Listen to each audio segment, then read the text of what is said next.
Hello friends, അപ്പോൾ തമിഴ്നാട്ടിലെ ഒരു അടിപൊളി മീൽസ് കണ്ടാലോ? വെജിറ്റേറിയൻ ഹോട്ടലാണെന്ന് കണ്ടപ്പോൾ തന്നെ ഇവർ പറഞ്ഞു ഫ്രൈഡ് റൈസ് മതിയെന്ന്. എനിക്കാണെങ്കിൽ ഉച്ചയ്ക്ക് ചോറ് കഴിക്കാനാണ് കേട്ടോ ഇഷ്ടം.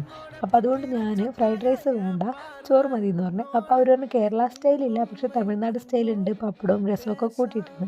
അപ്പം ഞാൻ വിചാരിച്ചു ഇനി ഒന്നുമില്ലെങ്കിലും സാദാ ചോറ് പപ്പടവും രസം കൂട്ടി കഴിക്കാമല്ലോ. പക്ഷേ അവിടെയാണ് എനിക്ക് പണി വാളിയത്. വേറൊന്നല്ല, ഇവർ പച്ചരിച്ചോറാണല്ലോ കഴിക്കുക. ഞാനത് അത്ര ആലോചിച്ചില്ല കേട്ടോ. പിന്നെ വലിയ ഇലയും 10-12 ഗ്ലാസും അതിൽ കുറേ കറികളൊക്കെ കണ്ടപ്പോൾ എനിക്ക് ടെൻഷനായി. കാരണം ഈ കറികളുടെ ടേസ്റ്റൊക്കെ നമുക്ക് പറ്റുമെന്ന്.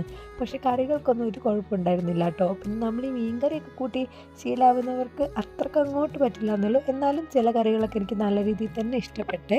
പിന്നെ പക്ഷേ ആ ഒരു ചോറ് മാത്രമായിരുന്നു, എനിക്ക് പച്ചരിച്ചോറ് തീരെ ഇഷ്ടമല്ല. അത് ഞാൻ എങ്ങനെയൊക്കെയോ അഡ്ജസ്റ്റ് ചെയ്ത് കഴിക്കും. പിന്നെ ആ കറികളുടെ ടേസ്റ്റും കൊണ്ടൊക്കെ അങ്ങനെ കഴിക്കുമ്പോഴാണ് ഇവരെ ഫ്രൈഡ് റൈസ് വന്നത്. ഫ്രൈഡ് റൈസ് വേറെ ലെവലായിരുന്നു കേട്ടോ. അതിൻ്റെ കൂടെ ഒരു മഷ്റൂം ചില്ലിയും കൂടി ഉണ്ടായിരുന്നു. അതൊക്കെ സൂപ്പറായിരുന്നു.